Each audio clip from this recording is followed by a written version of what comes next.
Tantor Audio, a division of Recorded Books, presents The Three Pillars of Zen, Teaching, Practice, and Enlightenment, by Roshi Philip Kapleau, narrated by Sean Renette.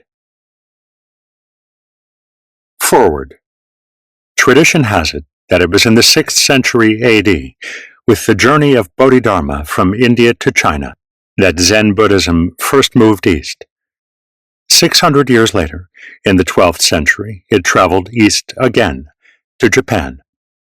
Now that more than another 600 years have elapsed, is it to take a third giant stride eastward, this time to the west?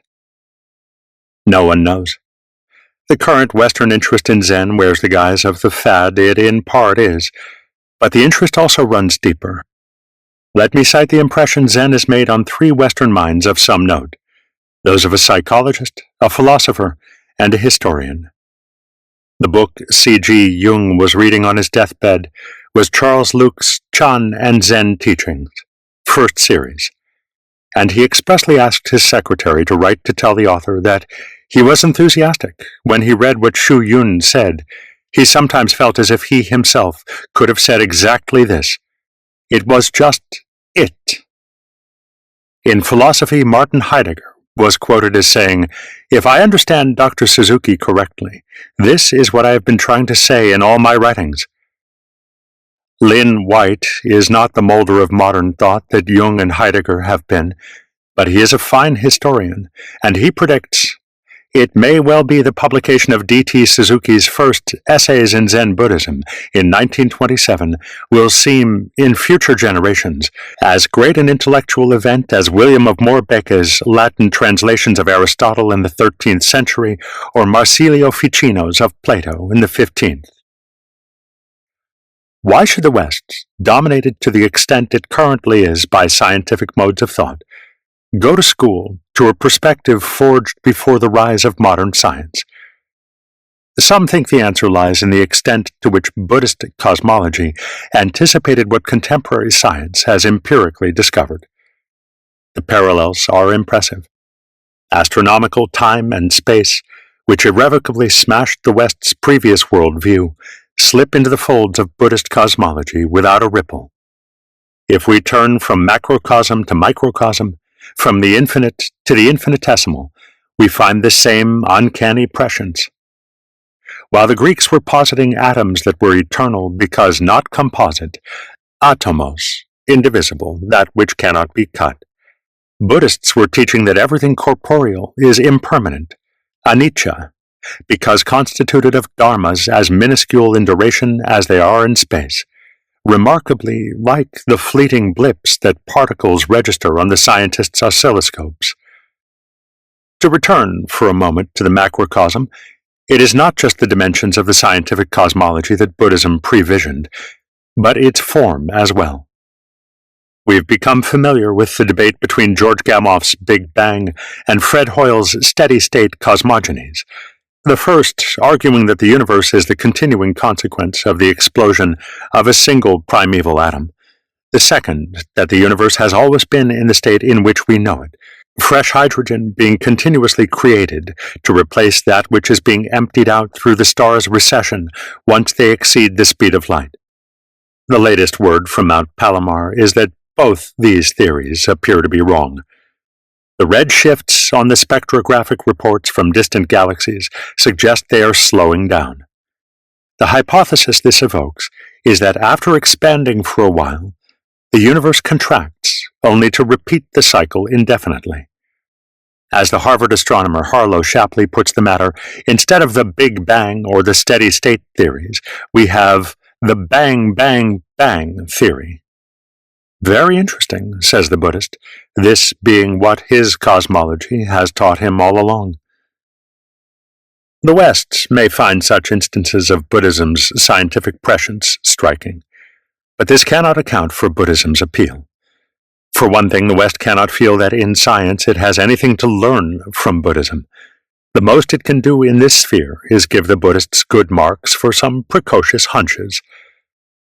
But there is the further fact that it is not Buddhism in general that is intriguing the West so much as the specific school of Buddhism that is Zen. We understand the specific attraction of Zen Buddhism when we realize the extent to which the contemporary West is animated by prophetic faith, the sense of the holiness of the ought, the pull of the way things could be and should be, but as yet are not. Such faith has obvious virtues, but unless it is balanced by a companion sense of the holiness of the is, it becomes top-heavy. If one's eyes are always on tomorrows, todays slip by unperceived. To a West, which in its concern to refashion heaven and earth is in danger of letting the presentness of life, the only life we really have, slip through its fingers, Zen comes as a reminder that if we do not learn to perceive the mystery and beauty of our present life, our present hour, we shall not perceive the worth of any life, of any hour. There is the further fact that with the collapse of metaphysics, natural theology, and objective revelation, the West is facing, for the first time as a civilization, the problem of living without objectively convincing absolutes. In a word, without dogmas. As Christ walked on the waters, so is the contemporary Westerner having to walk on the sea of nothingness, buoyant in the absence of demonstrably certain supports.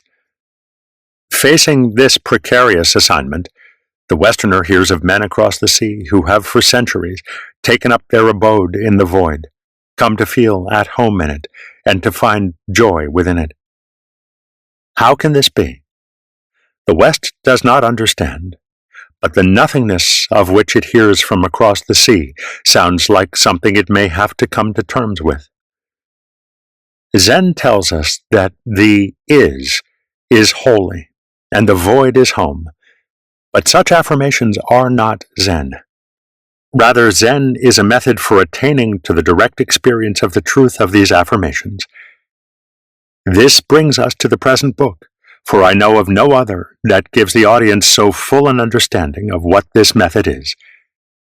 For one thing, it presents for the first time in English Yasutani Roshi's introductory lectures on Zen training, lectures which have deservedly won the highest praise in Japan as being, in the words of Ruth Fuller Sasaki, the director of the first Zen Institute of America in Japan, the best introduction to Zen Buddhism yet written. But the book contains another prize that is even more striking. Up to now, it has been all but impossible for those who have not themselves undergone Zen training to get much of an inkling of what transpires in one crucial phase of the process, namely Dokusan, the series of solemn, private interviews in which the Roshi guides the student's meditation toward its goal of enlightenment. For the substance of these interviews has been considered personal and not to be divulged. Now a Roshi, convinced that our new age occasions new procedures, has permitted a series of these interviews to be reproduced. Such material has never appeared even in Japanese.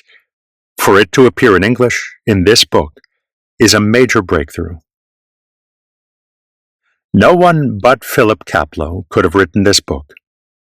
He knows Zen from 13 years of ardent training in Japan, 3 of these years in both Soto and Rinzai monasteries. He knows the Japanese who have collaborated to render his translations of little-known material impeccable. He knows the Japanese language well enough himself to have served as interpreter for his Roshi's interviews with Western students. He has the skill of years of training as a court reporter to have recorded these interviews rapidly in shorthand as soon as they were over. And he has a literary style that is lucid and graceful. This assemblage of talents is unique. It has produced a remarkable book that is certain to assume a permanent place in the library of Zen literature in Western languages. Houston Smith, Professor of Philosophy, Massachusetts Institute of Technology. Editor's Preface. Briefly stated, Zen is a religious practice with a unique method of body-mind training whose aim is awakening, that is, self-realization. In this volume, I have tried to convey the religious character and spirit of Zen, Yes, its rituals and devotions, its appeal to the heart no less than to the mind. For as a Buddhist way of liberation, Zen is most assuredly a religion. Grounded in the highest teachings of the Buddha, it was brought from India to China, where the methods and practices which are characteristically Zen's were evolved, and then, through the centuries, further elaborated in Japan, Korea, and Vietnam. Zen Buddhism is thus the consummation of the spiritual experiences of a number of Asian civilizations. In Japan today, this tradition is still very much alive. In Zen temples, monasteries, and private homes, men and women from every walk of life can be found actively engaged in zazen, the principal discipline of Zen. At its profoundest level, Zen, like every other great religion, transcends its own teachings and practices. Yet at the same time, there is no Zen apart from these practices. Attempts in the West to isolate Zen in a vacuum of the intellect, cut off from the very disciplines which are its raison d'etre, have nourished in places a pseudo-Zen that is little more than a mind-tickling diversion. The best way to correct this distortion, it seemed to me, was to compile a book setting forth the authentic doctrines and practices of Zen from the mouths of the masters themselves, for who knows these methods better than they, as well as to explain the practices so that they come alive in the minds and bodies of men and women of today. This I have done chiefly through a contemporary Soto master, Yasutani Roshi, a 14th century Rinzai master, Basui Zenji, and the Enlightenment stories of Japanese and American followers of Zen. Yasutani Roshi's introductory lectures on Zen practice, his lecture, Teisho, on the koan Mu, and his private instructions, Dokusan, to 10 of his Western students, form a unity which embraces the whole structure of Zen training in its traditional sequence.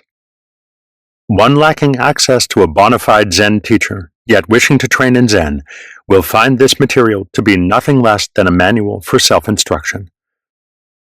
Both the Soto and Rinzai disciplines are presented here, for the first time in a European language, we believe, as one integral body of Zen teaching.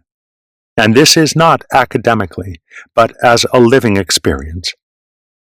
The aims and methods of Shikantaza, the heart of Soto meditative discipline, as well as those of koan zazen, the mainstay of the Rinzai sect, are authoritatively expounded by Yasutani Roshi, who utilizes both in his own system of teaching.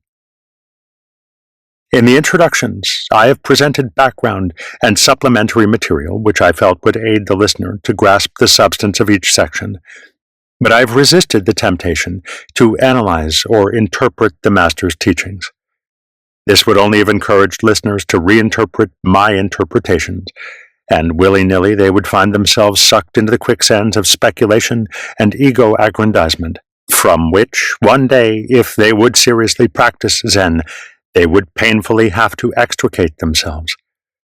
For precisely this reason, idea-mongering has always been discouraged by the Zen masters. This book owes much to many people.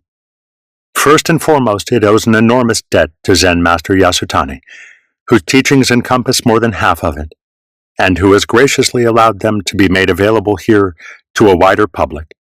My collaborators and I, all his disciples, are deeply grateful for his sagacious counsel and magnanimity of spirit, which inspired us throughout. My debt of gratitude to Kyozo Yamada Roshi, the Dharma heir of Yasutani Roshi, cannot be put into words. Friend and teacher, he was a tower of strength to lean on. Were it not for his wise advice and generous assistance, my overall task would have been immeasurably more difficult, if not impossible. We collaborated on the translations of Basui's Dharma talk on One Mind and his letters, portions of the Iwasaki letters, the 10 ox-herding verses, the quotations from Dogen and other ancient masters, and the extract from Dogen's Shobogenzo. Akira Kubota, my second collaborator, was one of Yasutani Roshi's foremost disciples, having trained under him for some 15 years. Together we translated the lecture on the koan mu, parts of the Iwasaki letters, and the fourth and sixth accounts in the section on Enlightenment experiences. I acknowledge my huge debt to him for his conscientious labors. My special thanks are due to Dr. Carmen Blacker of Cambridge University. Her on-the-spot translations of many of Yasutani Roshi's lectures on Zen practice were incorporated by me into the translations which appear in this book. Further, I have taken the liberty of adopting, without alteration, several paragraphs from her own translation of sections of this same material, which was published in the British Buddhist magazine The Middle Way, since her expression was so felicitous that I could hardly hope to have improved upon it. I am exceedingly grateful to Dr. Houston Smith, professor of philosophy at the Massachusetts Institute of Technology and author of The Religions of Man, for his invaluable advice and encouragement in an early stage of the manuscript, and for his foreword. Brigitte Dorchy, a Dharma friend, was exceedingly helpful. Her thoughtful study of the entire manuscript produced many valuable suggestions, which have improved the book. My debt to my wife, Delancey, is no small one. At all stages of this material, she has encouraged and worked with me. Indeed, for several years, these labors constituted her major practice of zazen. In our translations, we have striven to avoid the evils of either a free, imaginative rendering on the one hand, or an exactly literal presentation on the other. Had we yielded to the first temptation, we might have achieved a stylistic elegance now lacking, but only at the expense of that forthright vigor and calculated repetition which is a characteristic feature of Zen teaching. On the other hand, had we slavishly adhered to the letter of the texts, we inevitably would have done violence to their spirit and thus obscured their deep inner meaning. Our translations are interpretive in the sense that all translation involves the constant choice of one of several alternative expressions, which the translator believes may convey the meaning of the original. Whether a translator's choices are apposite depends, in the ordinary translation, on his linguistic skill and his familiarity with his subject. Zen texts, however, fall into a special category. Since they are invariably terse and pithy, and the ideograms in which they are written susceptible to a variety of interpretations, one key character often conveying a whole spectrum of ideas, to select the shade of meaning appropriate to a particular context demands from a translator more than a philological acuity or an extensive academic knowledge of Zen. In our view, it requires nothing less than Zen training and the experience of enlightenment, lacking which the translator is almost certain to distort the clarity and emasculate the vigor of the original. It may not be out of place, therefore, to point out that every one of the translators has trained in Zen for a considerable time under one or more recognized masters and opened his mind's eye in some measure. Even at the risk of some inconsistency, I have dispensed with as much disruptive emphasis as seemed reasonable.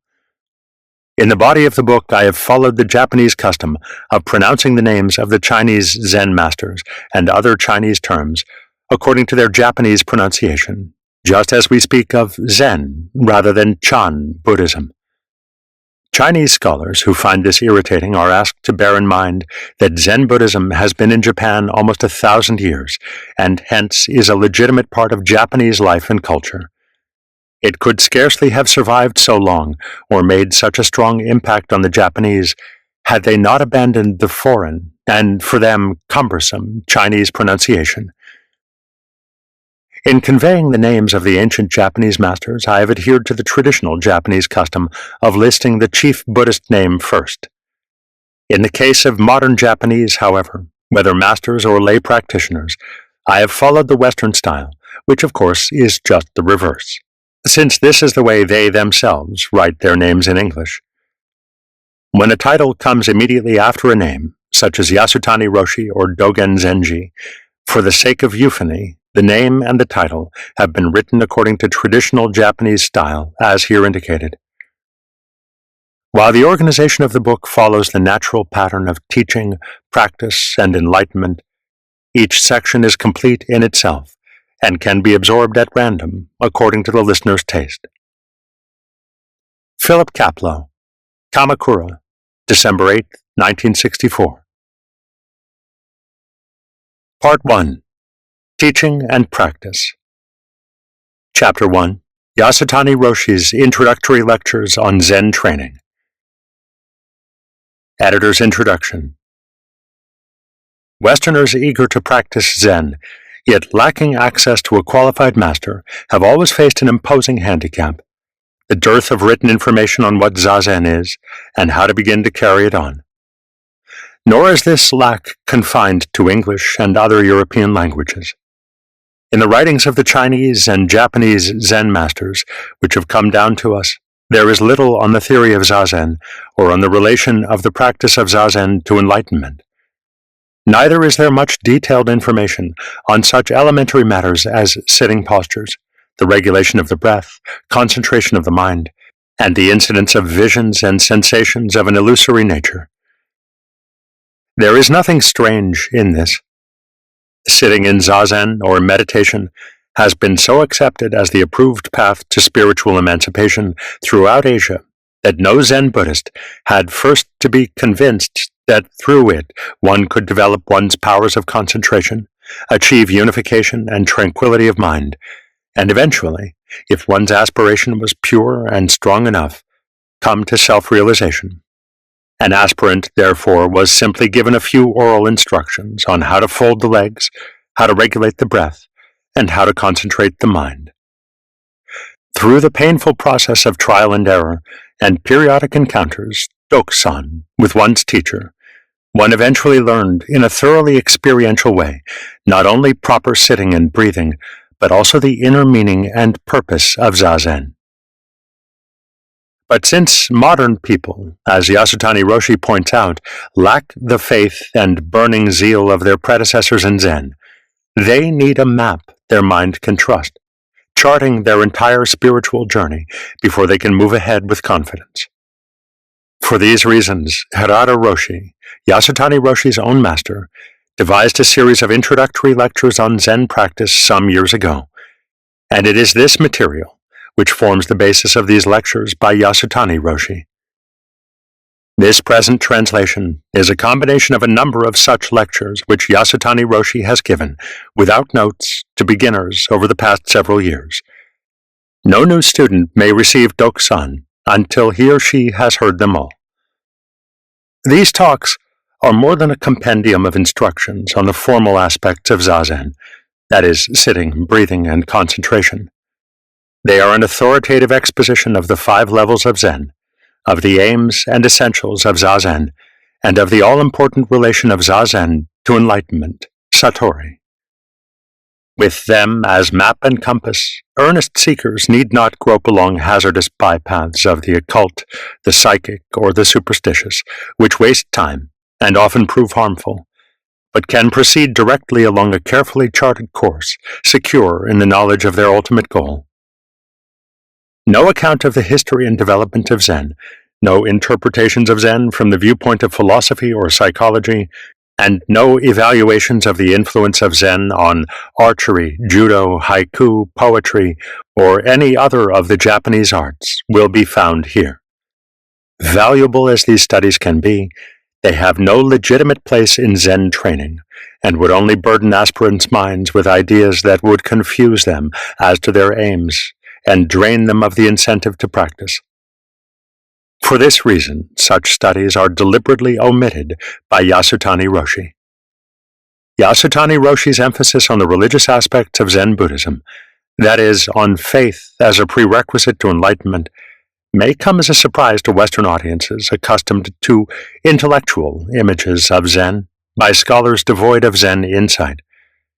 This derives, for the most part, from the teachings of Dogen Zenji, one of the imposing religious personalities of Japanese history, who brought the doctrines of the Soto sect of Zen Buddhism from China to Japan. Without even a sketchy knowledge of the circumstances of Dogen's life that led him to become a Zen monk and to journey to China, where he attained the Great Way, One would find it difficult to understand the Soto Zen doctrine, which forms the core of Yasutani Roshi's own teachings. Born of an aristocratic family, Dogen, even as a child, gave evidence of his brilliant mind. It is related that at 4 he was reading Chinese poetry, and at 9 a Chinese translation of a treatise on the Abhidharma. The sorrow he felt at his parents' deaths, his father when he was only 3, and his mother when he was 8, undoubtedly impressed upon his sensitive mind the impermanence of life, and motivated him to become a monk. With his initiation into the Buddhist monkhood at an early age, he commenced his novitiate at Mount Hiei, the center of scholastic Buddhism in medieval Japan, and for the next several years studied the Tendai doctrines of Buddhism. By his 15th year, one burning question became the core around which his spiritual strivings revolved. If, as the sutras say, our essential nature is bodhi, perfection, why did all the Buddhas have to strive for enlightenment and perfection? His dissatisfaction with the answers he received at Mount Hiei led him eventually to Eisai Zenji, who had brought the teachings of the Rinzai sect of Zen Buddhism from China to Japan. Eisai's reply to Dogen's question was, "No Buddha is conscious of its existence, that is, of this essential nature, while cats and oxen, that is, the grossly deluded, are aware of it." In other words, Buddhas, precisely because they are Buddhas, no longer think of having or not having a perfect nature. Only the deluded think in such terms. At these words, Dogen had an inner realization which resolved his deep-seated doubt. In all likelihood, this exchange took place in a formal encounter, Dokusan, between Eisai and Dogen. It must be borne in mind that this problem had perplexed Dogen for some time, giving him no rest, and that all he needed was Eisai's words to trigger his mind into a state of enlightenment. Dogen therefore commenced what was to be a brief discipleship under Eisai, whose death took place within the year, and who was succeeded by his eldest disciple, Myozen. During the 8 years Dogen spent with Myozen, he passed a considerable number of koans, and finally received Inka. Despite this accomplishment, Dogen still felt spiritually unfulfilled, and this disquiet moved him to undertake the then hazardous journey to China in search of complete peace of mind. He stayed at all the well-known monasteries, practicing under many masters, but his longing for total liberation was unsatisfied. Eventually, at the famous Tian Tung monastery, which had just acquired a new master, he achieved full awakening, that is, the liberation of body and mind, through these words uttered by his master, Ju Qing: "You must let fall body and mind." These words are said to have been uttered by Ju Qing at the commencement of the formal zazen period, in the early morning, as he was making his round of inspection.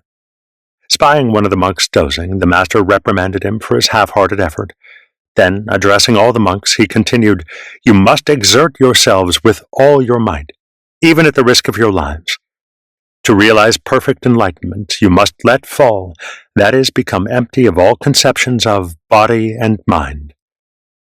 As Dogen heard this last phrase, his mind's eye suddenly expanded in a flood of light and understanding. Later, Dogen appeared at Ju Qing's room, lit a stick of incense, a ceremonial gesture usually reserved for noteworthy occasions, and prostrated himself before his master in the customary fashion.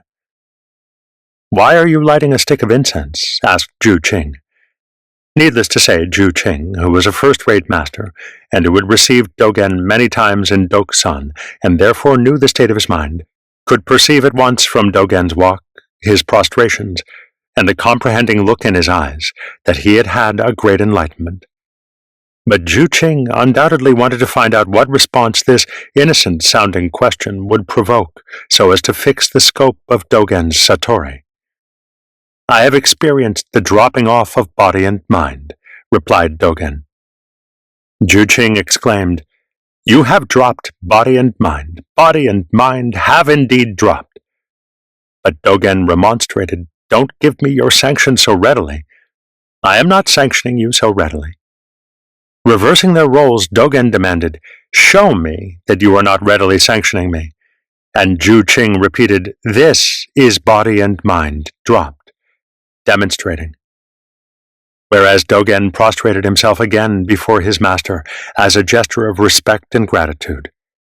That's dropping, dropped, added Zhu Qing. It is noteworthy that even with this profound experience, Dogen continued his zazen training in China for another 2 years before returning to Japan. At the time of his Great Awakening, Dogen was practicing shikantaza, a mode of zazen which involved neither a koan nor counting nor following the breaths. The very foundation of shikantaza is an unshakable faith that sitting, as the Buddha sat, with the mind void of all conceptions, of all beliefs and points of view, is the actualization or unfoldment of the inherently enlightened Bodhi mind with which all are endowed. At the same time, this sitting is entered into in the faith that it will one day culminate in the sudden and direct perception of the true nature of this mind. In other words, enlightenment. Therefore, to strive self-consciously for satori or any other gain from zazen is as unnecessary as it is undesirable. In authentic shikantaza, neither of these two elements of faith can be dispensed with. To exclude satori from shikantaza would necessarily involve stigmatizing as meaningless and even masochistic the Buddha's strenuous efforts toward enlightenment, and impugning the ancestral teachers and Dogen's own painful struggles to that end. This relation of satori to shikantaza is of the utmost importance. Unfortunately, it has often been misunderstood, especially by those to whom Dogen's complete writings are inaccessible. It thus not infrequently happens that Western students will come to a Soto temple or monastery utilizing koans in its teaching, and remonstrate with the master over the assignment of a koan, on the ground that koans have as their aim enlightenment. Since all are intrinsically enlightened, they argue, there is no point in seeking satori. So what they ask to practice is shikantaza, which they believe does not involve the experience of enlightenment. Such an attitude reveals not only a lack of faith in the judgment of one's teacher, but a fundamental misconception of both the nature and the difficulty of shikantaza, not to mention the teaching methods employed by Soto temples and monasteries. A careful study of these introductory lectures and Yasutani Roshi's encounters with 10 Westerners will make clear why genuine shikantaza cannot be successfully undertaken by the rank novice, who has yet to learn how to sit with stability and equanimity, or whose ardor needs to be regularly boosted by communal sitting, or by the encouragement of a teacher, or who, above all, lacks the strong faith in his or her own Bodhi mind, coupled with a dedicated resolve to experience its reality in one's daily life. Because today, Zen masters claim, devotees are on the whole much less zealous for truth, and because the obstacles to practice posed by the complexities of modern life are more numerous, capable Soto masters seldom assign shikantaza to a beginner. They prefer to have the student first unify the mind through concentration on counting the breaths, or, where a burning desire for enlightenment does exist, to exhaust the discursive intellect through the imposition of a special type of Zen problem, that is, a koan, and thus prepare the way for kensho.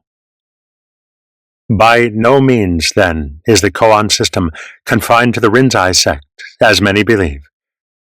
Yasutani Roshi is only one of a number of Soto masters who use koans in their teaching.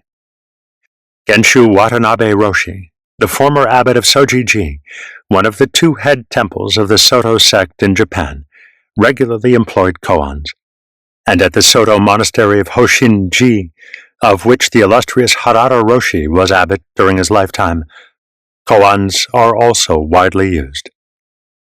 Even Dogen himself, as we now know, disciplined himself in koan Zen for 8 years before going to China and practicing shikantaza. And though upon his return to Japan, Dogen wrote at length about shikantaza and recommended it for his inner band of disciples, it must not be forgotten that these disciples were dedicated truth seekers for whom koans were an unnecessary encouragement to sustained practice. Notwithstanding this emphasis on shikantaza, Dogen made a compilation from 300 well-known koans, to each of which he added his own commentary. From this, and the fact that his foremost work, the Shobogenzo, a treasury of the eye of the true Dharma, contain a number of koans, we may fairly conclude that he did utilize koans in his teaching. The Satori awakening, as Dogen viewed it, was not the be-all and end-all. Rather, he conceived it as the foundation for a magnificent edifice whose many-storied superstructure would correspond to the perfected character and personality of this spiritually developed individual, the woman or man of moral virtue and all-embracing compassion and wisdom.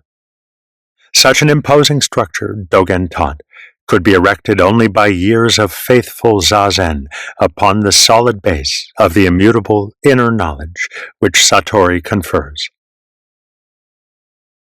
What then is zazen, and how is it related to Satori?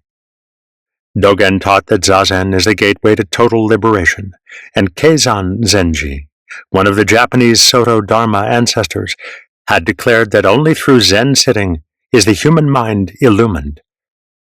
Elsewhere, Dogen wrote that even the Buddha, who was a born sage, sat in zazen for 6 years until his supreme enlightenment, and so towering a spiritual figure as Bodhidharma sat for 9 years facing the wall.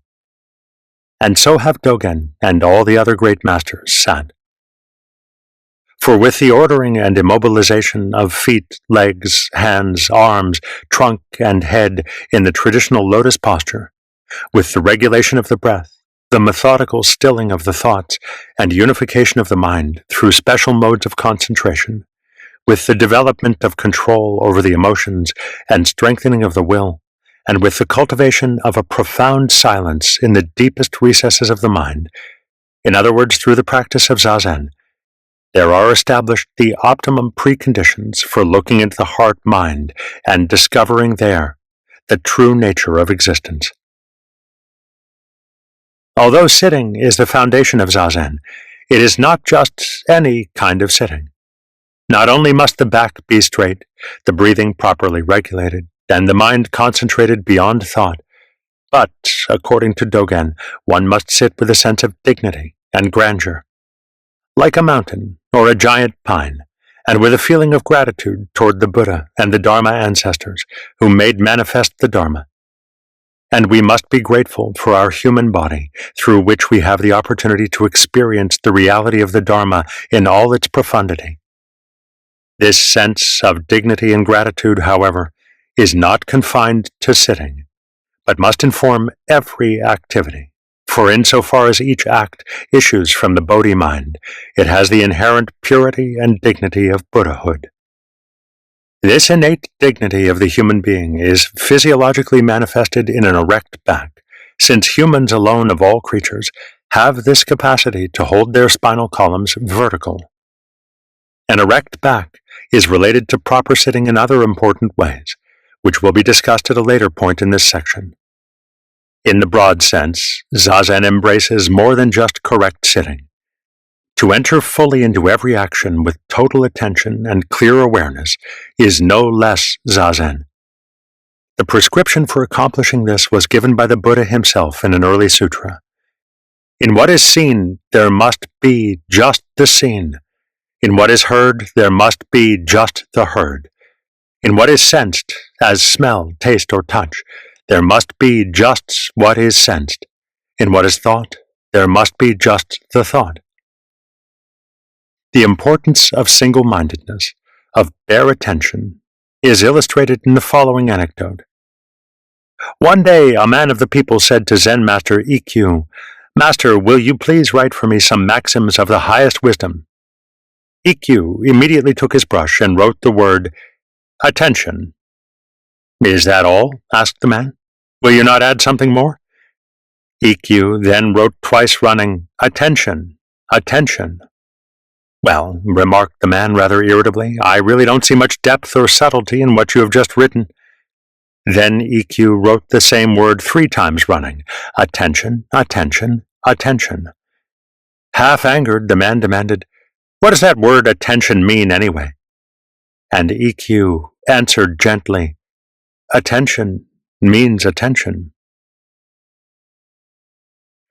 For the ordinary man or woman, whose mind is a checkerboard of crisscrossing reflections, opinions, and prejudices, bare attention is virtually impossible. One's life is thus centered not in reality itself, but in one's ideas of it. By focusing the mind wholly on each object and every action, zazen strips it of extraneous thoughts and allows us to enter into a full rapport with life. Sitting zazen and mobile zazen are 2 functions equally dynamic and mutually reinforcing. Those who sit devotedly in zazen every day, their minds free of discriminating thoughts, find it easier to relate themselves wholeheartedly to their daily tasks, and those who perform every act with total attention and clear awareness find it less difficult to achieve emptiness of mind during sitting periods.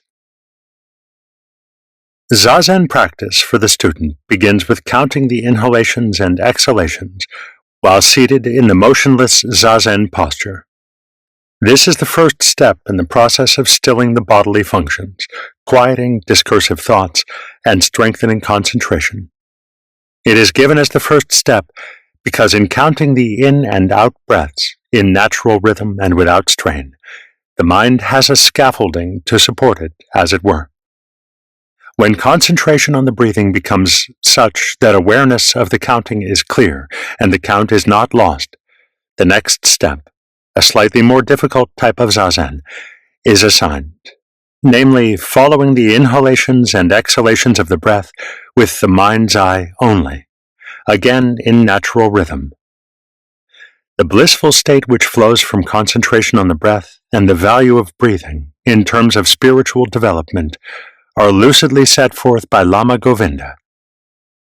From this state of perfect mental and physical equilibrium and its resulting inner harmony grows that serenity and happiness which fills the whole body with a feeling of supreme bliss, like the refreshing coolness of a spring that penetrates the entire water of a mountain lake. Breathing is the vehicle of spiritual experience, the mediator between body and mind.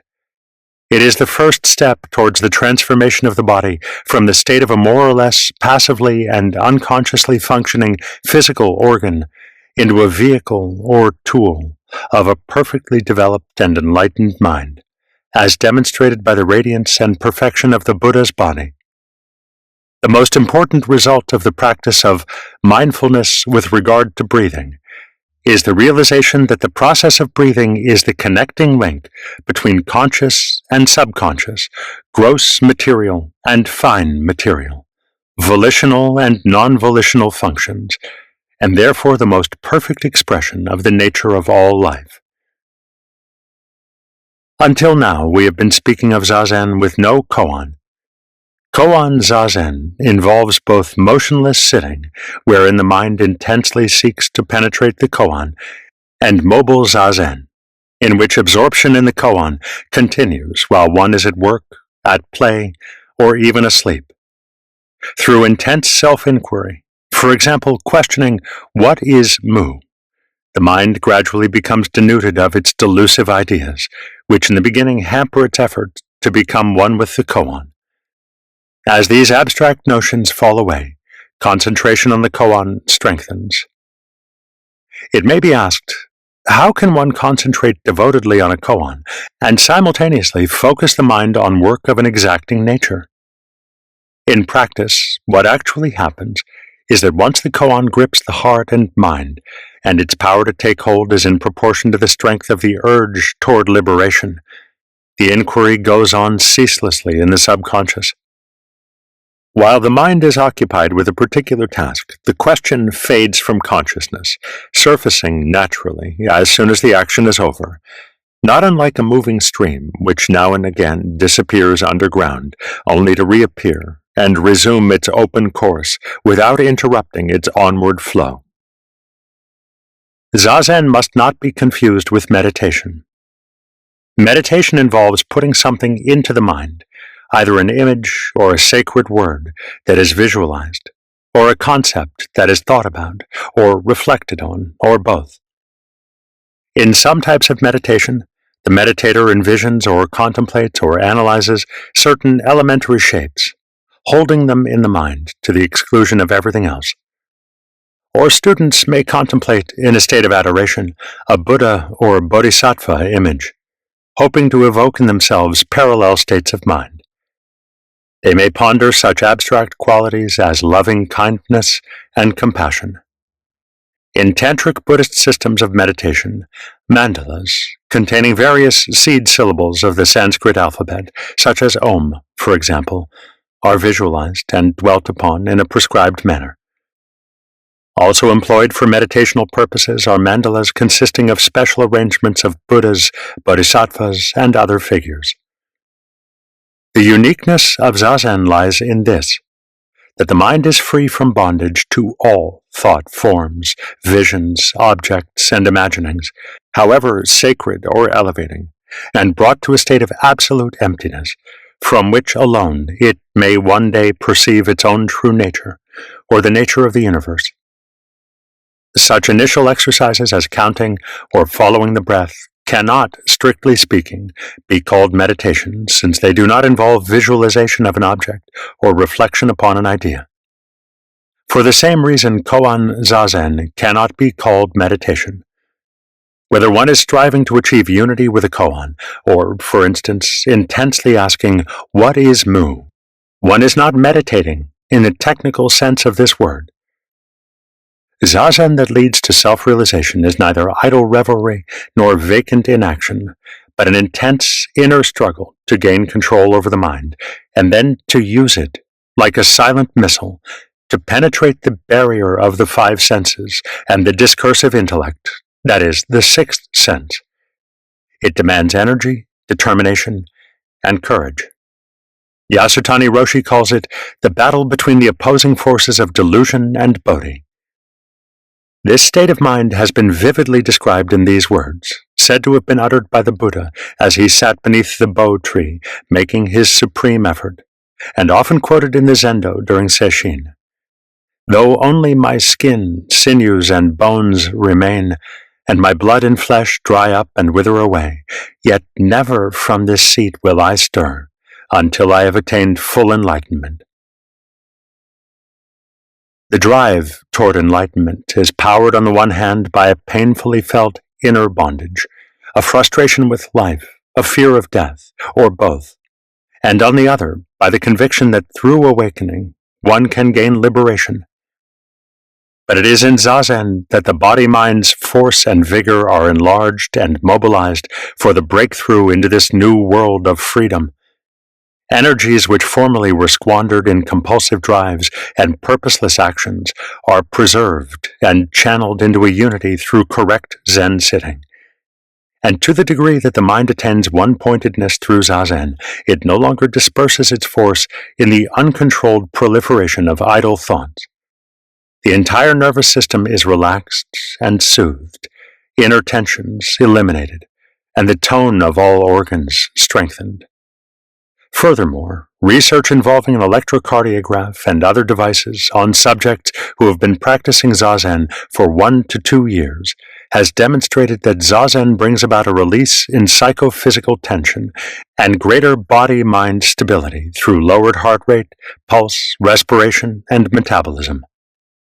In short, by realigning the physical, mental, and psychic energies through proper breathing, concentration, and sitting, zazen establishes a new body-mind equilibrium with its center of gravity in the vital hara. Hara literally denotes the stomach and abdomen and the functions of digestion, absorption, and elimination connected with them, but it has parallel psychic and spiritual significance. According to Hindu and Buddhist yogic systems, there are a number of psychic centers in the body through which vital cosmic force or energy flows. Of the 2 such centers embraced within the hara, one is associated with the solar plexus, whose system of nerves governs the digestive processes and organs of elimination. The other center is associated with the tanden, a point of concentration roughly the width of 2 fingers, located below the navel in the center of the lower belly. Hara is thus a wellspring of vital psychic energies. Harada Roshi, one of the most celebrated Zen masters of his day, in urging his disciples to concentrate their mind's eye, that is, the attention, the summation point of the total being, in their tanden, would declare, "You must realize, that is, make real, that the center of the universe is the pit of your belly." To facilitate a direct experience of this fundamental truth, the Zen novice is instructed to focus the mind constantly at the tanden and to radiate all mental and bodily activities from that point. With the body-mind's equilibrium thus centered in the hara region, gradually a seat of consciousness, a focus of vital energy, is established there, which influences the entire organism. That consciousness is by no means confined to the brain is explained by Lama Govinda, who says, while according to Western conceptions, the brain is the exclusive seat of consciousness, yogic experience shows that our brain consciousness is only one among a number of possible forms of consciousness, and that these, according to their function and nature, can be localized or centered in various organs of the body. These organs, which collect, transform, and distribute the forces flowing through them, are called chakras, or centers of force. From them radiate secondary streams of psychic force, comparable to the spokes of a wheel, the ribs of an umbrella, or the petals of a lotus. In other words, these chakras are the points in which the psychic forces and bodily functions merge into each other or penetrate each other. They are the focal points in which cosmic and psychic energies crystallize into bodily qualities, and in which bodily qualities are dissolved or transmuted again into psychic forces. Settling the body's center of gravity below the navel, that is, establishing a center of consciousness in the tanden, automatically relaxes tensions arising from the habitual hunching of the shoulders, straining of the neck, and squeezing in of the stomach. As this rigidity disappears, an enhanced vitality and new sense of freedom are experienced throughout the body and mind, which are felt more and more to be a unity.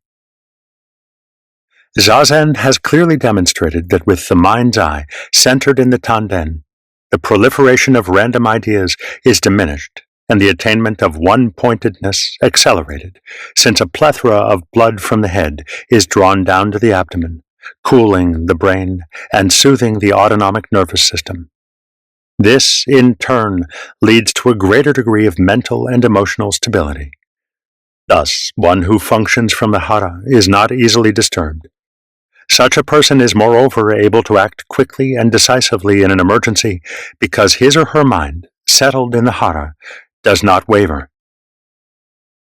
With the mind settled in the hara, narrow and egocentric thinking is superseded by a broadness of outlook and a magnanimity of spirit. This is because thinking from the vital hara center, being free of mediation by the limited discursive intellect, is spontaneous and all-embracing. Perception from the hara tends toward integration and unity rather than division and fragmentation. In short, it is thinking which sees things steadily and whole. The figure of the Buddha, seated on his lotus throne, serene, stable, all-knowing, and all-encompassing, radiating boundless light and compassion, is the foremost example of hara expressed through perfect enlightenment. Rodin's thinker, on the other hand, a solitary figure lost in thought and contorted in body, remote and isolated from his self, typifies the opposite state.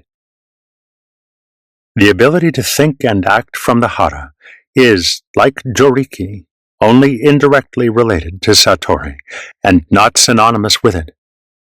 Satori is a turning about of the mind, a psychological experience conferring inner knowledge, while hara is no more than what has been indicated. Masters of the traditional Japanese arts are all accomplished in thinking and acting from the hara. They would not merit the title master if they were not, but few, if any, achieve satori without Zen training. Why not?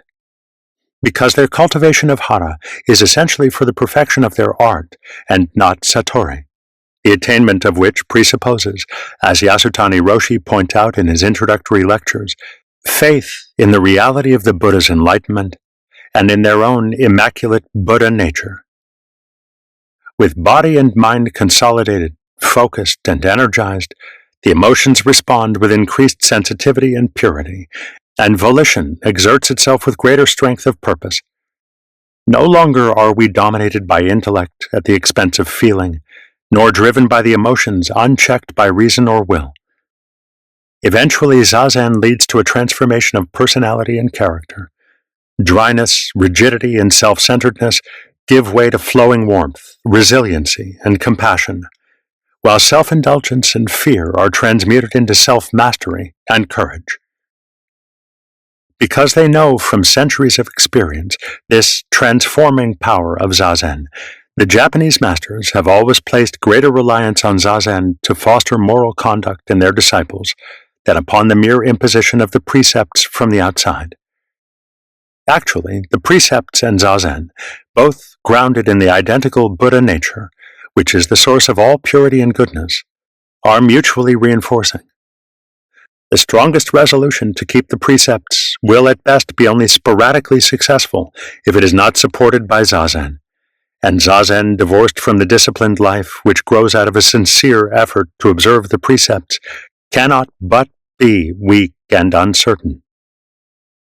In any case, contrary to what is believed in some sects of Buddhism, the precepts are not just simple moral commandments, which anyone can easily understand and keep if they have the will to. In reality, their relative, absolute sense cannot be grasped as living truth except after long and dedicated zazen. This is why Zen students are normally not given the book of problems called Juju Kinkai, which deals with the 10 cardinal precepts from the standpoints of the Hinayana doctrines, the Mahayana, the Buddha nature itself, Bodhidharma's view, and Dogen's view, until the very end of their training, when their enlightenment and zazen power have deepened and matured. Indeed, the Japanese and Chinese masters stress that only upon full enlightenment can one truly know good from evil, and through the power of zazen translate this wisdom into one's everyday actions.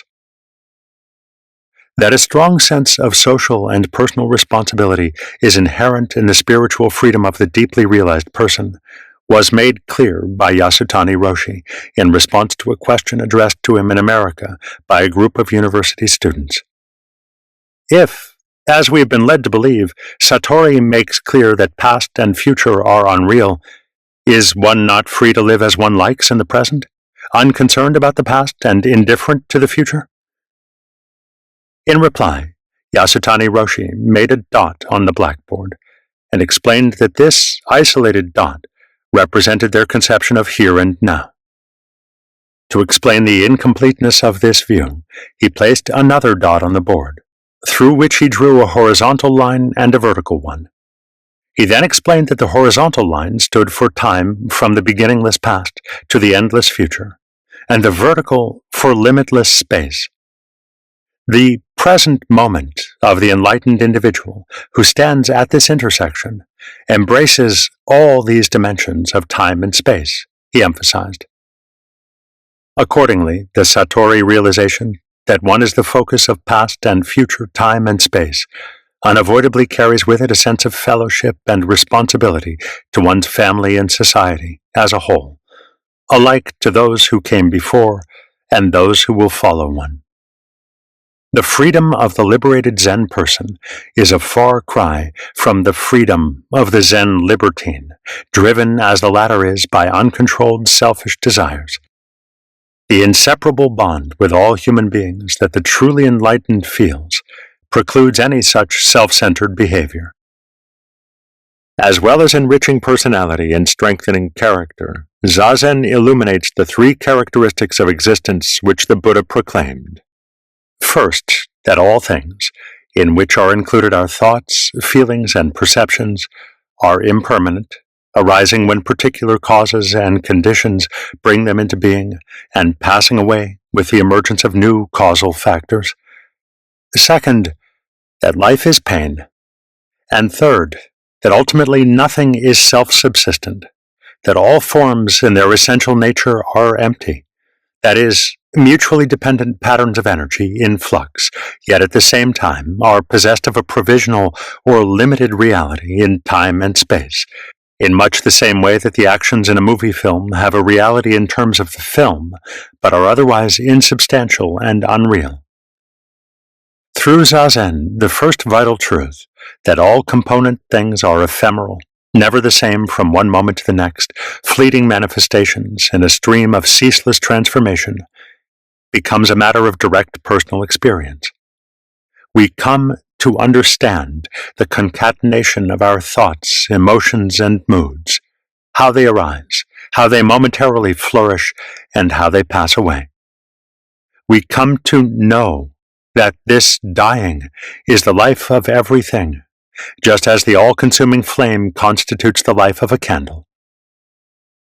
That our sufferings are rooted in a selfish grasping and in fears and terrors which spring from our ignorance of the true nature of life and death becomes clear to anyone compelled by zazen to confront oneself nakedly.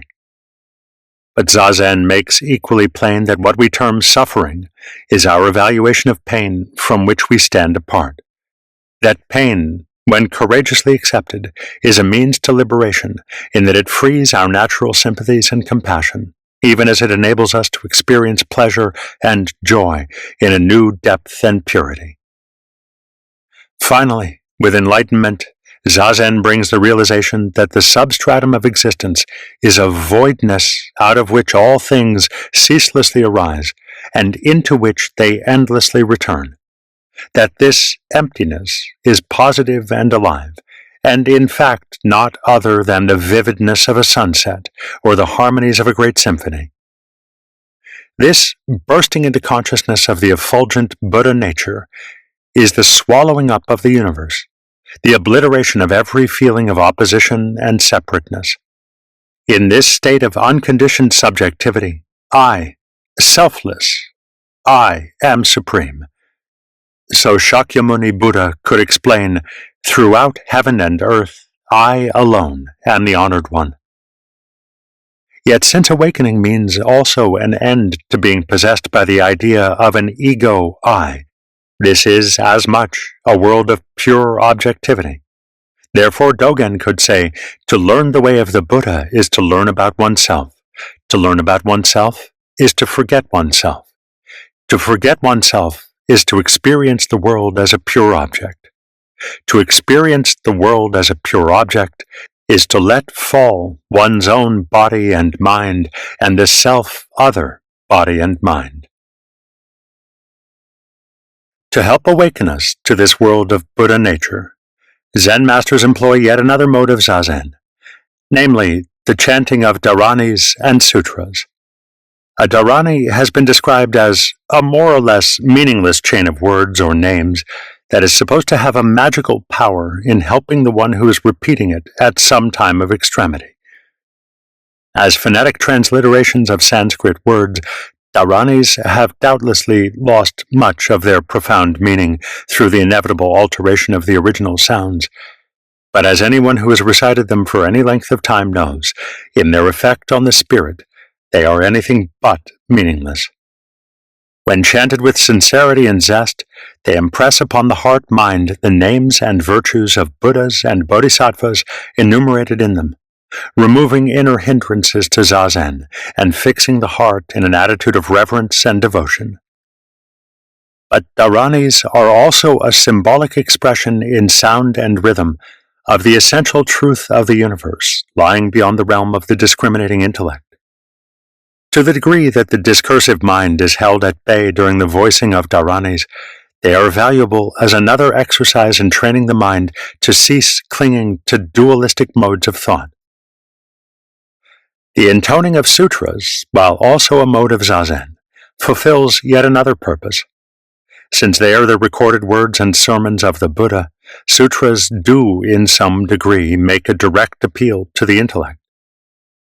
Thus, for those whose faith in the Buddha's way is shallow, the repeated chanting of sutras eventually leads to a measure of understanding, and this serves to strengthen faith in the truth of the Buddha's teachings.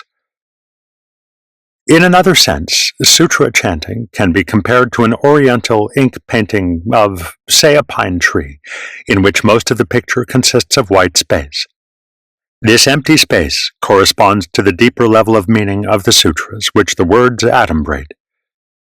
Just as in the picture our minds are brought to a heightened awareness of the white space because of the tree, so through the reciting of sutras, we can be led to sense the reality lying beyond them, the emptiness to which they point. During the chanting of sutras and dharanis, each of which varies in tempo, the chanters may sit, stand, or engage in a succession of kneelings and prostrations, or make repeated circumambulations in the temple. Frequently the intoning is accompanied by the steady thumping of the mokugyo, or punctuated by the sonorous reverberations of the kesu.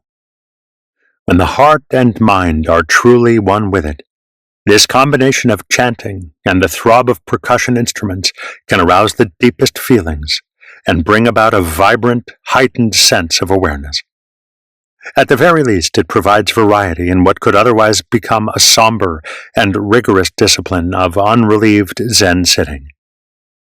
In a week's sesshin, few could endure hour after hour of just sitting. Even if this did not prove to be unbearably difficult, it would still undoubtedly bore all but the most ardent.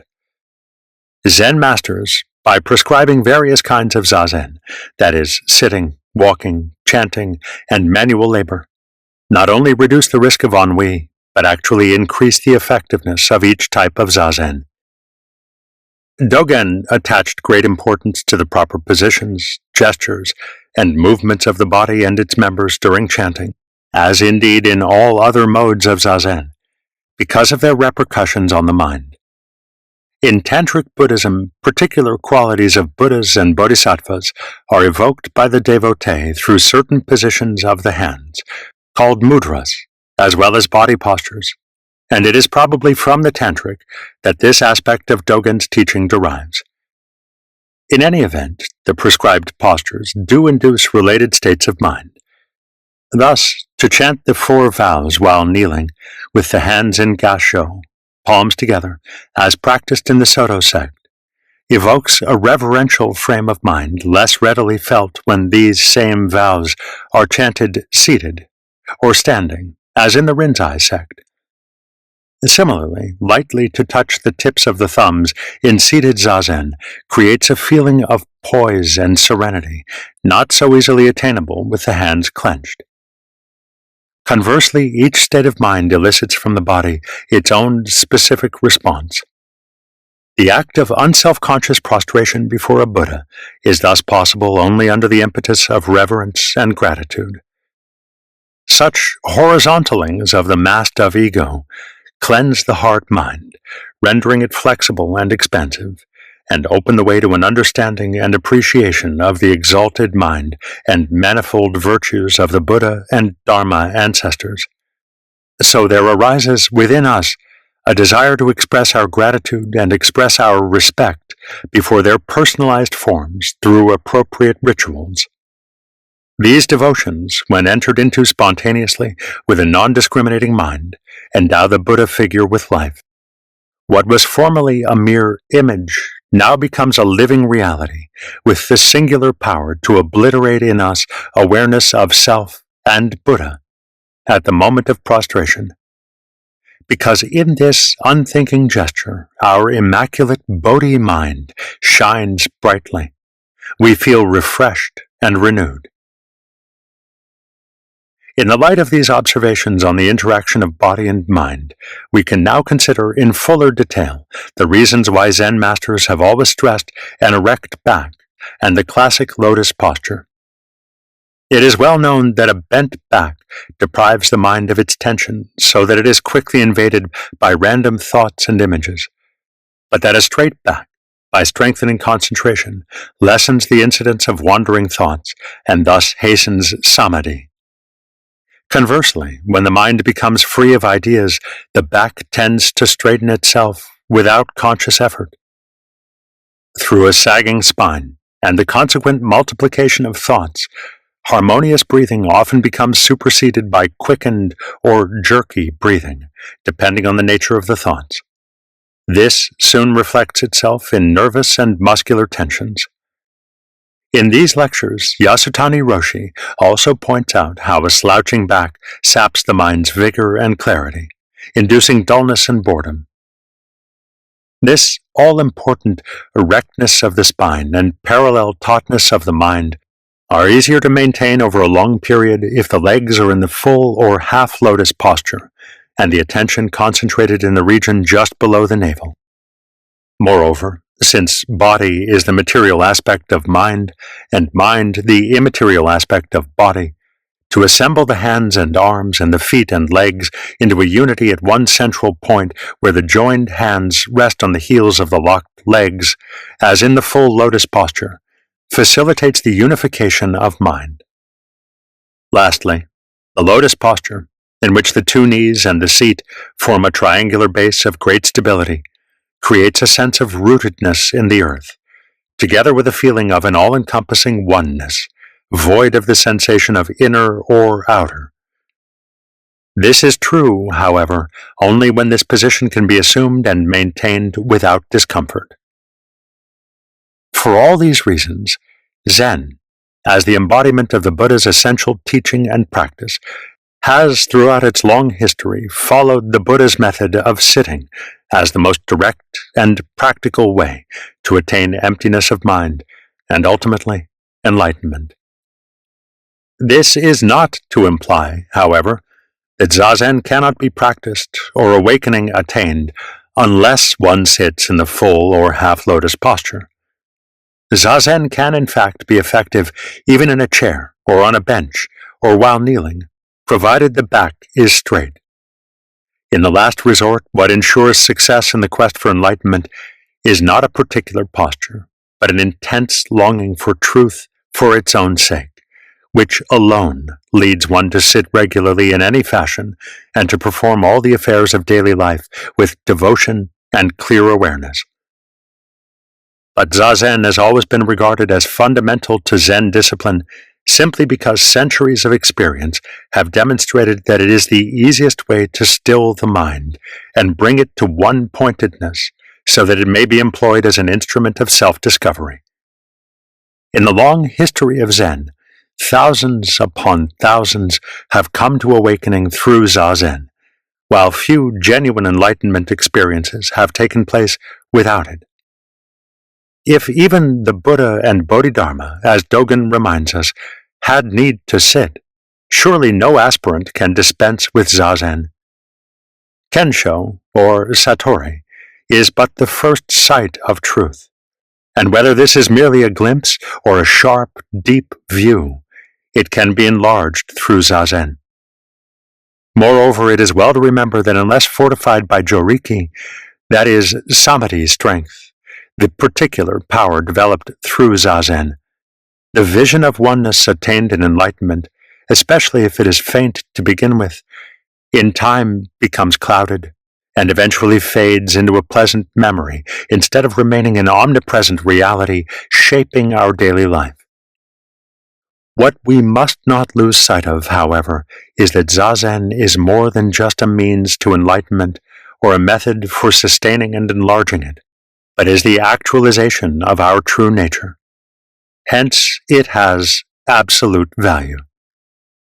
Yasutani Roshi makes this vital point clear in these lectures, as well as in his encounters with 10 Westerners.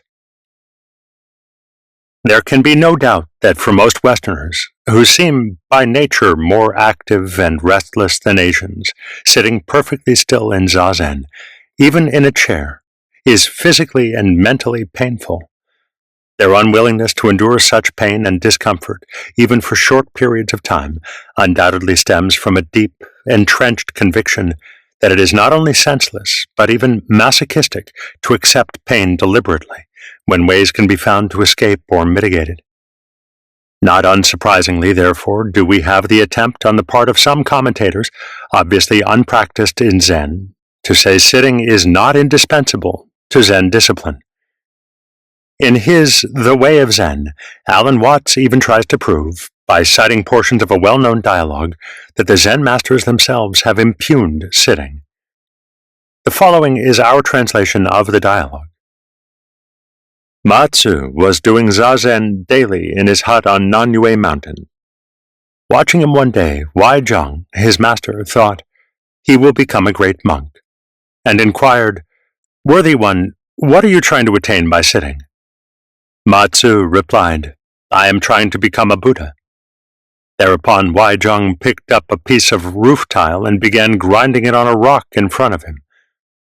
"What are you doing, master?" asked Ma-tzu.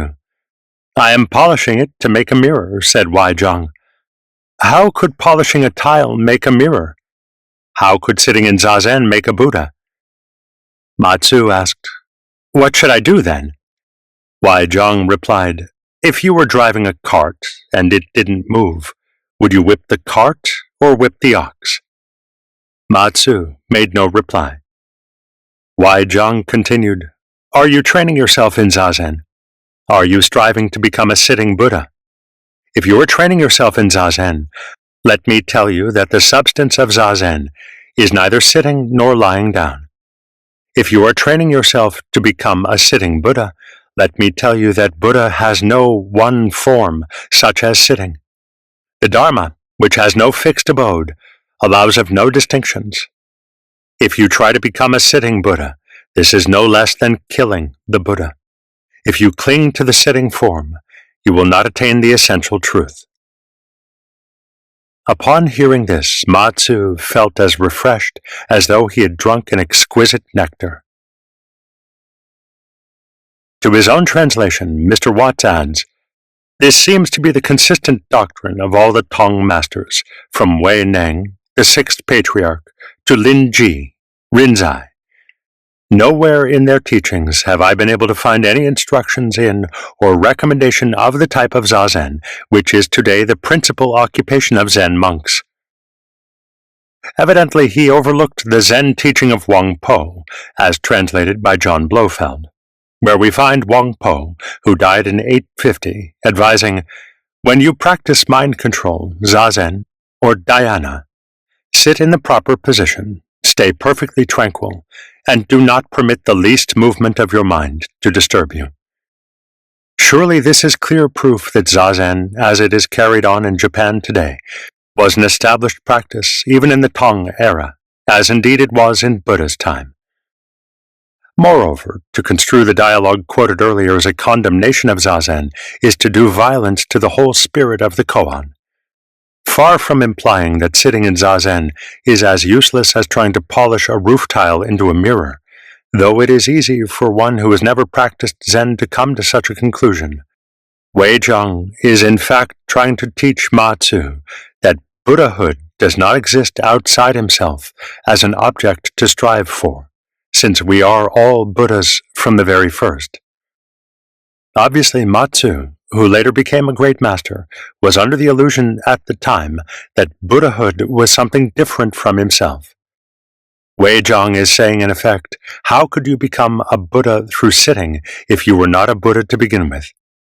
This would be as impossible as trying to polish a roof tile into a mirror. In other words, zazen does not bestow Buddhahood. It uncovers a Buddha nature, which has always existed. Furthermore, through the act of grinding the tile, Wai-jung is concretely revealing to Ma-tzu that the polishing is itself the expression of this Buddha nature, which transcends all forms, including that of sitting or standing or lying down. To guard against their disciples becoming attached to the sitting posture, the Zen masters incorporate mobile zazen into their training. It is emphatically not true, as Mr. Watts states, that today the principal occupation of Zen monks is sitting. Except for a total of 6 weeks or so in the year when they are in sesshin, Japanese monks in training spend most of their time working, not sitting. At Hoshin-ji, which is more or less typical of most Japanese Zen monasteries in this respect, monks usually sit for an hour and a half in the morning and for about 2 to 3 hours in the evening. And since they normally sleep about 6 or 7 hours, the other 12 or 13 hours of the day are spent on such labors as working in the rice fields and vegetable gardens, cutting wood and pumping water, cooking, serving meals, keeping the monastery clean, and sweeping and weeding its extensive grounds. At other times they tend the graves in the cemetery adjoining the monastery and chant sutras and dharanis for the dead both in the homes of devotees and in the monastery.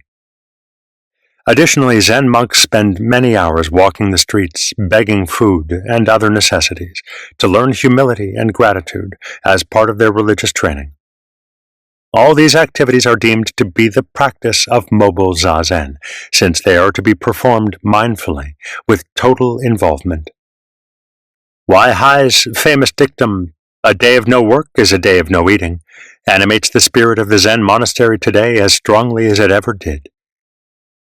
Without zazen, whether it be the stationary or the mobile variety, we cannot speak of Zen training or discipline or practice.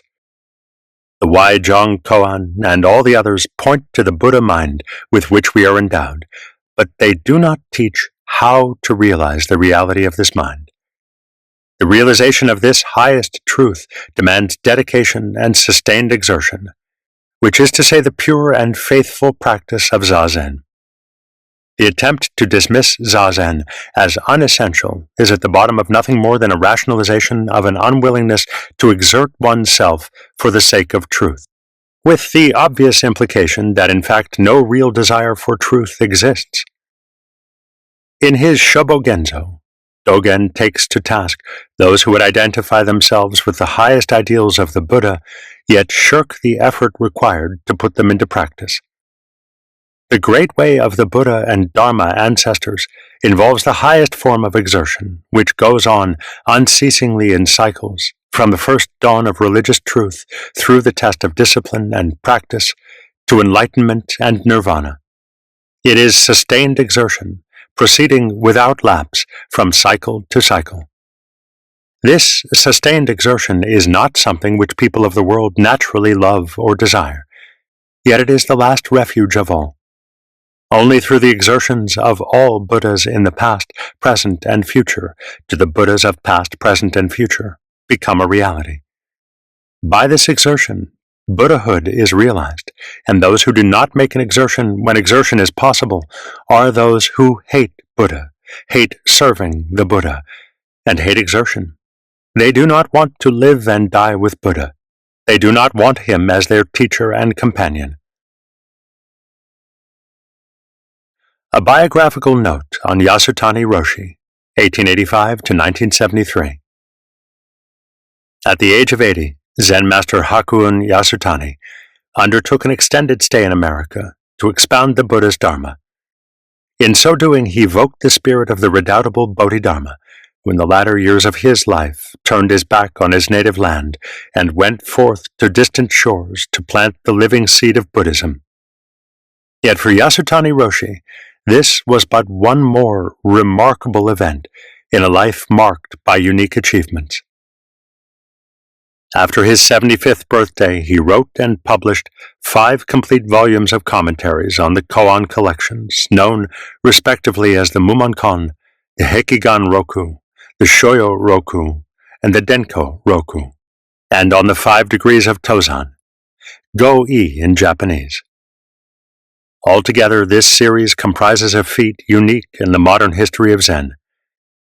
Such ideas were but one facet of his extensive teaching activity. Besides holding monthly sesshin of from 3 to 7 days at his own temple in the suburbs of Tokyo, and periodic sesshin in Kyushu and Hokkaido, the southern and northern extremes of Japan, every week he conducted a number of one-day sesshin, zazen kai, in the greater Tokyo area.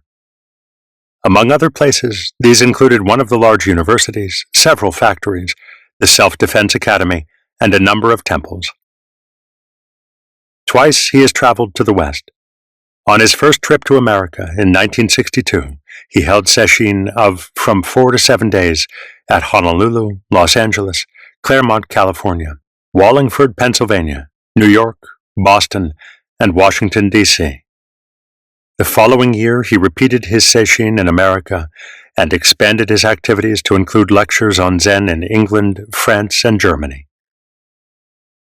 Husband, father, schoolmaster, and ultimately Zen master, Hakun Yasutani did not achieve his present distinction by avoiding the pains and joys incident to the life of the ordinary person, but in experiencing and transcending them.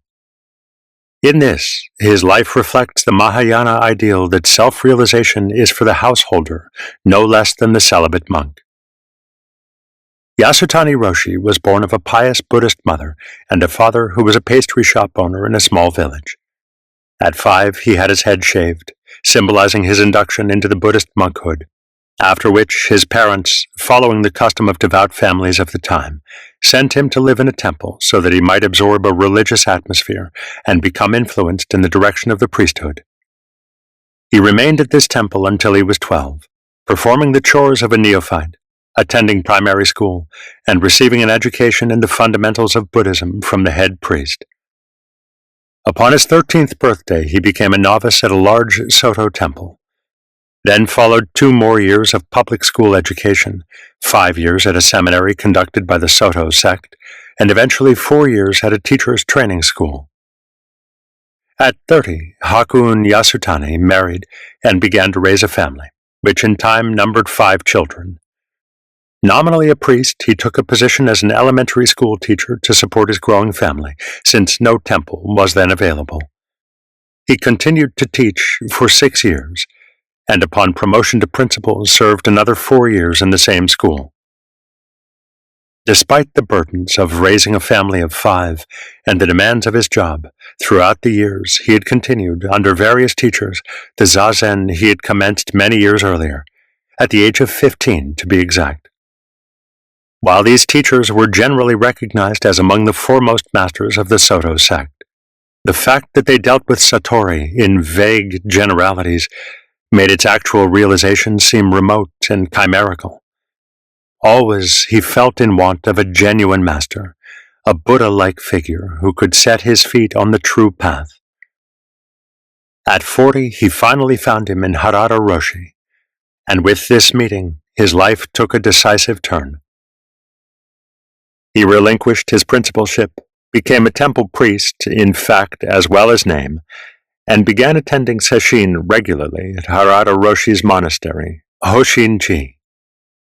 At his second sesshin, he attained kensho with the koan mu. Yasutani Roshi was 58 when Harada Roshi gave him his seal of approval, Inka Shomei, and named him a Dharma successor. This signal honor implied that his spiritual insight was deep and his capacity to teach proven. Like his modest temple, Yasutani Roshi was simple and unaffected. His 2 meals a day included neither meat, fish, eggs, nor alcohol. He could often be observed trotting about Tokyo in a tattered robe and a pair of sneakers on his way to a zazen meeting, his lecture books in a bag slung over his back, or standing in the crowded second-class interurban trains. In his utter simplicity, his indifference to finery, wealth, and fame, he walked in the footsteps of a long line of distinguished Zen masters. The Lectures. 1. Theory and Practice of Zazen. What I am about to tell you is based upon the teachings of my revered teacher, Daiun Harada Roshi. Although he himself was of the Soto sect, he was unable to find a truly accomplished master in that sect, and so went to train first at Shogenji and then Nanzenji, 2 Rinzai monasteries. At Nanzenji, he eventually grasped the inmost secret of Zen under the guidance of Dokutan Roshi, an outstanding master.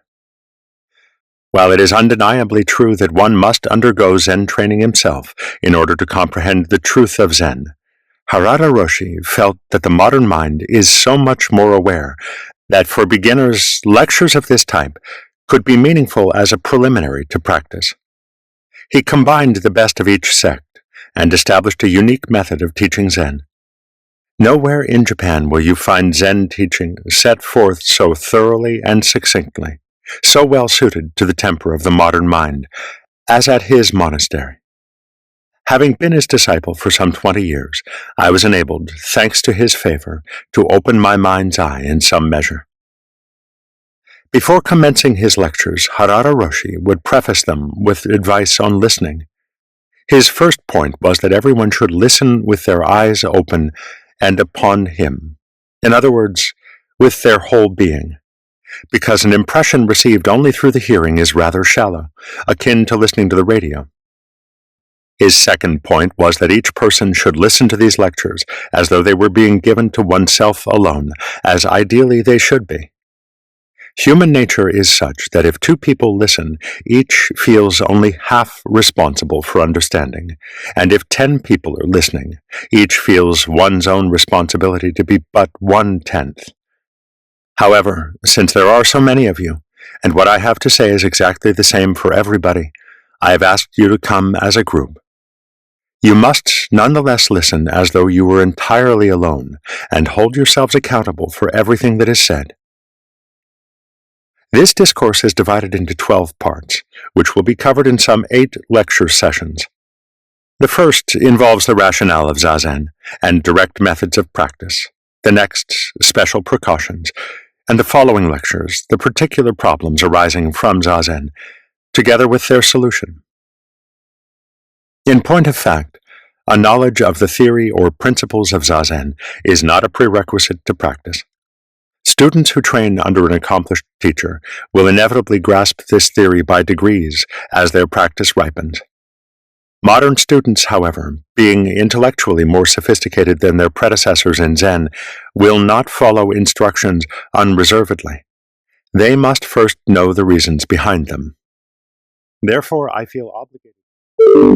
We hope you enjoyed this preview. To continue listening to this audiobook on Google Play Books, use the link in the video description.